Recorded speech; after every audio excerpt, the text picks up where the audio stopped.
बिस्मिल्लाहिर्रहमानिर्रहीम। अस्सलाम वालेकुम, वेलकम टू माय चैनल। इस किस्से की शुरुआत सिकंदरिया से होती है, जहां इसाक आगा, खिज़िर, नीको और ज़ैनब पहुंचते हैं। जैसे ही वो शहर में दाखिल होते हैं, इसाक आगा कहते हैं, पहले हम ज़ैनब के घर चलेंगे। ज़ैनब खुश होकर जवाब देती है, मेरे लिए ये इज्जत की बात होगी। खिज़िर फौरन कहता है, फिर हमें उरूज आगा से भी मुलाकात करनी है। खिज़िर कहता है, पहले यतीम खाने चलते हैं, फिर सब मिलकर उरूज आगा के पास जाएंगे। इसाक आगा हंसते हुए कहते हैं, ठीक है, पहले थोड़ा आराम कर लें, फिर रवाना होंगे। मगर हमजा कहता है, मैं तो रास्ते में ही खूब आराम कर चुका हूँ, अगर आप चाहते हैं तो दौड़ भी लगा सकते हैं। इस पर सब हंस पड़ते हैं। इसी दौरान नीको याद दिलाता है कि जहाज के कप्तान ने कहा था, अगर हम खैरियत से पहुंच गए तो एक बकरा कुर्बान करेंगे। खिज़िर मुस्कुरा कर कहता है, ये तो बच्चों के लिए खुशी की बात होगी। लेकिन इसाक आगा हंसते हुए कहते हैं, अरे भाई, मैंने तो कहा था कि जब हमजा को खैरियत से उसके घर पहुंचा देंगे तब कुर्बानी होगी। हमजा मासूमियत से कहता है, मगर मुझे गोश्त पसंद नहीं। इसाक आगा हंसते हुए जवाब देते हैं, चलो तुम्हारे लिए पुलाव बनाएंगे। फिर नीको खिज़िर से पूछता है, भाई तुम इस लड़की ईस्टर को कैसे ढूंढोगे? खिज़िर एतमाद से कहता है, हम ढूंढ लेंगे, पहले अपना काम मुकम्मल करें। दूसरी तरफ एक नौजवान लड़की जादूगरी का मुजाहरा करके लोगों से पैसे बटोर रही होती है।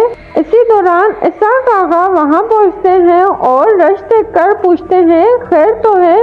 ईस्टर जो जादूगरनी बनी हुई थी, एक ताजिर से बहस कर रही होती है। ताजिर कहता है, इसने ईस्टर की पेशन गोई पर सारा पैसा सफर पर लगा दिया था, लेकिन सफर में इसका जहाज तूफान का शिकार होकर तबाह हो गया।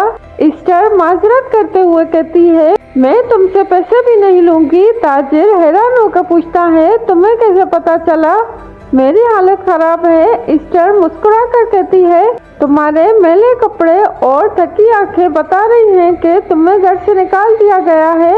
ईस्टर मजीद बताती है कि बंदरगाह पर काम करने वाले सब लोग इसके दोस्त हैं, इसीलिए वो ऐसी मालूमात हासिल कर लेती है। इधर समंदर में उरूज आगा जहाज पर नक्शा देख रहे होते हैं। इलियास अंदर आके खुशखबरी देता है कि हवा इनके साथ दे रही है और जल्दी मंजिल तक पहुंचेंगे। लेकिन साथ ही सिकंदर आगा खबरदार करते हैं कि जिस दुश्मन का सामना है वो निहायत खतरनाक और शैतानी है। अगर हम उनके इरादे न पहचान सके तो ये मुसलमान बस्तियों को तबाह कर डालेंगे। उरूज आगा पुरअज़्म अंदाज में कहता है, हम मौत से नहीं डरते, हम बेड़ियों की तरह शिकार नहीं बनेंगे, बल्कि बेड़िए बनकर जुल्म का खात्मा करेंगे। तमाम साथी यकजुबान होकर नारा लगाते हैं कि हम आपके साथ हैं उरूज बाबा। दूसरी तरफ टीको और पेट्रो आपस में तलवारबाजी कर रहे होते हैं। तब एक मुहाफिज आकर कहता है कि इनका नया इत्तेहादी तैयार है और जल्दी इन्हें एक बड़ी खबर मिलने वाली है। दूसरी तरफ खिज़िर और नीको सिकंदरिया के बाजार में ईस्टर को तलाश कर रहे होते हैं। एक बच्चा उनकी मदद करता है और ईस्टर का ठिकाना बताता है। खिज़िर बच्चे को कुछ सिक्के देकर वापस भेजता है और ईस्टर से मुलाकात करता है। लेकिन जैसे ही वो बात कर रहे होते हैं, दुश्मन राको अपने सिपाहियों के साथ आ पहुंचता है। राको सख्त लहजे में कहता है, शिकार तुमने पकड़ा, मगर खाएंगे हम। और अपने सिपाहियों को हुक्म देता है कि खिज़िर, नीको और किताब को लड़के के साथ पकड़ लो। लेकिन खिज़िर और नीको दुश्मनों का बहादुरी से मुकाबला करते हैं। दोनों तलवारें संभाल कर दुश्मनों पर टूट पड़ते हैं और एक एक करके सबको ज़ेर कर देते हैं। राको इनका पीछा करता है, लेकिन खिज़िर नीको चालाकी से छतों पर दौड़ते हुए अपनी जान बचाने की कोशिश करते हैं।